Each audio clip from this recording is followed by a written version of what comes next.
नमस्कार दोस्तों, स्वागत है आपका हमारे channel the will power academy में। तो आज हम लोग अध्याय 8 का प्रश्न अभ्यास देखेंगे, जो कि कक्षा 8 के इतिहास का अध्याय है। तो अध्याय का शीर्षक है महिलाएं, जाति एवं सुधार। आज हम इसी अध्याय का प्रश्न अभ्यास देखेंगे। तो आइए शुरू करते हैं। पहला प्रश्न है, निम्नलिखित लोगों ने किन सामाजिक विचारों का समर्थन और प्रसार किया? जिनमें से नाम दिया गया है कुछ: राम मोहन राय, दयानंद सरस्वती, वीरेशलिंगम पंतलू, ज्योतिराव फूले, पंडिता रमाबाई, पेरियार, मुमताज अली, ईश्वरचंद्र विद्यासागर। तो आइए देखते हैं। इसका उत्तर दिया गया है राजा राम मोहन राय का ब्रह्म समाज की स्थापना, सती प्रथा का विरोध, दयानंद सरस्वती आर्य समाज की स्थापना, विधवा विवाह का समर्थन, वीरेशलिंगम पंतलू विधवा पुनर्विवाह, ज्योतिराव फूले सत्यशोधक समाज संगठन, जाति आधारित समाज की आलोचना, पंडिता रमाबाई महिला अधिकार विधवा गृह की स्थापना, पुणे में पेरियार हिंदू धर्म ग्रंथों के आलोचक, स्वाभिमान आंदोलन, मुमताज अली मुस्लिम लड़कियों की शिक्षा, ईश्वरचंद्र विद्यासागर महिला शिक्षा। दूसरा प्रश्न देखते हैं। दूसरा प्रश्न है, निम्नलिखित में से सही या गलत बताएं। जिसमें कहा है, जब अंग्रेजों ने बंगाल पर कब्जा किया तो उन्होंने विवाह, गोद लेने, संपत्ति अधिकार आदि के बारे में नए कानून बना दिए। तो ये वाक्य बिल्कुल सही है। खा है, समाज सुधारकों को सामाजिक तौर तरीकों में सुधार लाने के लिए प्राचीन ग्रंथों से दूर रहना पड़ता था। ये वाक्य बिल्कुल गलत है।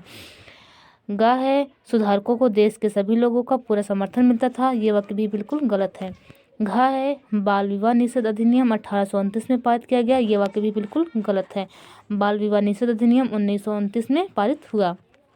आगे देखते हैं। अगला प्रश्न है तीसरा, प्राचीन ग्रंथों के ज्ञान से सुधारकों को नए कानून बनवाने में किस तरह मदद मिली? तो उत्तर है कानून बनाने में मदद। पहला, संचार के नए तरीके विकसित हो गए थे। दूसरा, पहली बार किताबें, अखबार, पत्रिकाएं, पर्चे और पुस्तकें छप रही थी। ये चीज़ें पुराने साधनों के मुकाबले सस्ती थी, इसलिए ज़्यादा लोगों की पहुंच में भी थी। तीसरा, नए शहरों में हर प्रकार के सामाजिक, राजनीतिक, आर्थिक और धार्मिक मुद्दों पर चर्चाएं आम जनता तक पहुंचती थी। चौथा प्रश्न है, लड़कियों को स्कूल न भेजने के पीछे लोगों के पास कौन कौन से कारण होते थे? तो लोगों के कारण, पहला है कि स्कूल जाने से लड़कियां घरों से दूर भागने लगेंगी, इससे वे अपना पारंपरिक घरेलू काम नहीं कर पाएंगी। दूसरा कारण है, लड़कियों को स्कूल जाने के लिए सार्वजनिक स्थानों से होकर जाना पड़ता है, जो उनके लिए ठीक नहीं है। तीसरा कारण है कि लड़कियों के आचरण पर बुरा प्रभाव पड़ेगा और वे बिगड़ जाएंगी। पांचवा प्रश्न है कि ईसाई प्रचारकों की बहुत सारे लोग क्या आलोचना करते थे? क्या कुछ लोगों ने उनका समर्थन भी किया होगा? यदि हाँ, तो किस कारण? तो उत्तर देखते हैं कि आलोचना का कारण, जिसमें पहला है कि भारतीय संस्कृति को नष्ट कर पाश्चात्य संस्कृति को भारतीयों पर ला देंगे। दूसरा, जनजातीय समूहों तथा निम्न जाति के लोगों का धर्म परिवर्तन कर देंगे। समर्थन का कारण देखेंगे कि इसमें पहला है कि ये स्त्री शिक्षा तथा पुरुषों के समानता के अधिकार के पक्षधर थे। दूसरा, जनजातीय लोगों तथा निम्न जाति के लोगों के लिए स्कूलों की स्थापना की। छठवां प्रश्न है कि अंग्रेजों के काल में ऐसे लोगों के लिए कौन से नए अवसर पैदा हुए जो निम्न माने जाने वाले जातियों से संबंधित थे? तो नए अवसर के देखते हैं। पहला है कि 19वीं सदी में ईसाई प्रचारक आदिवासी समुदायों और निचली जातियों के बच्चों के लिए स्कूल खोलने लगे। दूसरा, शहरों में रोजगार के नए नए अवसर सामने आ रहे थे, जैसे मकान, पार्क, सड़कें, नालियाँ, बाग, मिलें, रेलवे लाइन, स्टेशन आदि के निर्माण के लिए मजदूरों की आवश्यकताएं थी। इन कामों के लिए शहर जाने वालों में से बहुत सारे निम्न जातियों के लोग थे। तीसरा, बहुत सारे लोग असम, मॉरिशस, त्रिनिदाद और इंडोनेशिया आदि स्थानों पर बागानों में काम करने के लिए भी जा रहे थे। सातवां प्रश्न है कि ज्योतिराव फूले और अन्य सुधारकों ने समाज में जाति असमानताओं की आलोचना को किस तरह सही ठहराया? तो आलोचनाओं को उचित बताना। पहला कारण है कि पहला उसमें दिया गया है, ज्योतिराव फूले ने ब्राह्मणों की इस बात को गलत ठहराया कि आर्य होने के कारण वे अन्य लोगों से श्रेष्ठ हैं। फूले का तर्क था कि आर्य उपमहाद्वीप के बाहर से आए थे, उन्होंने यहाँ के मूल निवासियों को हराकर गुलाम बना लिया तथा पराधी जनता को निम्न जाति वाला मानने लगे। दूसरा आलोचना की कि पेरियार ने हिंदू वेद पुराणों की आलोचना की। उनका मानना था कि पेरियार ने हिंदू वेद पुराणों की आलोचना की। उनका मानना था कि ब्राह्मणों ने निचली जातियों पर अपनी सत्ता और महिलाओं पर पुरुषों का प्रभुत्व स्थापित करने के लिए इन पुस्तकों का सहारा लिया। तीसरा है कि हरिदास ठाकुर ने भी जाति व्यवस्था सही ठहराने वाले ब्राह्मणवादी ग्रंथों पर सवाल उठाया।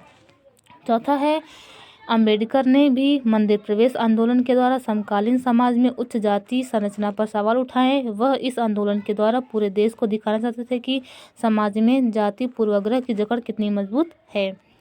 आठवां प्रश्न देखते हैं कि फूले ने अपनी पुस्तक गुलामगिरी को गुलामों की आज़ादी के लिए चल रहे अमेरिकी आंदोलनों को समर्पित क्यों किया। तो अमेरिकी आंदोलनों को समर्पित पहला है कि 1873 में फूले ने गुलामगिरी यानी कि गुलामी नामक एक पुस्तक लिखी। दूसरा, फूले ने पुस्तक लिखने से 10 वर्ष पूर्व अमेरिका में गृह युद्ध के फलस्वरूप दास प्रथा का अंत हो चुका था। तीसरा, फूले ने भारत के निम्न जातियों और अमेरिका के काले गुलामों की दुर्दशा को एक दूसरे से जोड़कर देखा।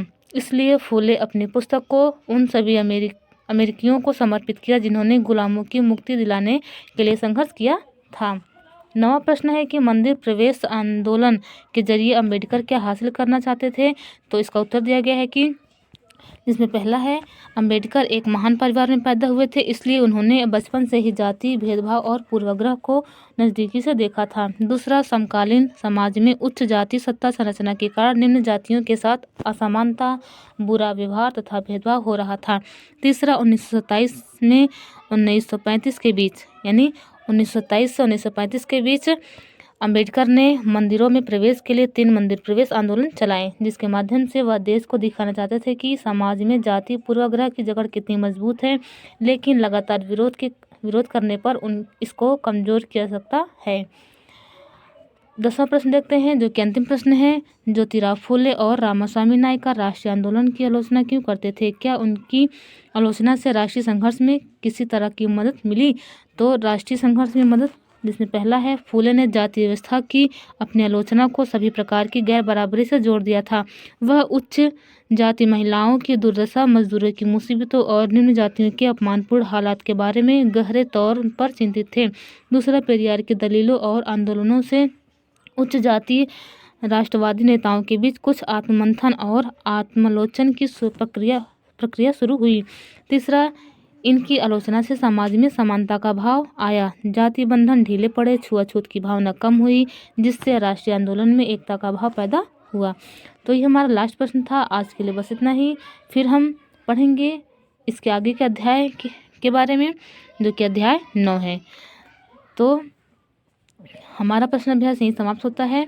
मुझे उम्मीद है कि आपको यह प्रश्न अभ्यास समझ में आया होगा। अगर आपने अध्याय 8 पढ़ा होगा तो ये सारे प्रश्न अभ्यास आपको अच्छे से समझ में आ गए होंगे। इसके अलावा अगर आपने पिछले वीडियो के सभी अध्यायों को नहीं देखा है तो नीचे डिस्क्रिप्शन में उन सारे वीडियो के प्लेलिस्ट का लिंक दिया गया है, आप वहां से जाकर देख सकते हैं। तो मिलते हैं आपसे अगले वीडियो में। अभी ये चैनल नया है और हम इस चैनल पर नए हैं, तो इस चैनल को सपोर्ट करें, सब्सक्राइब करें, बेल आइकन को प्रेस करें, ताकि जब हम अपना अगला वीडियो अपलोड करें तो इसका नोटिफिकेशन आपको मिलता रहे। तो धन्यवाद, मिलते हैं आपसे अगली वीडियो में।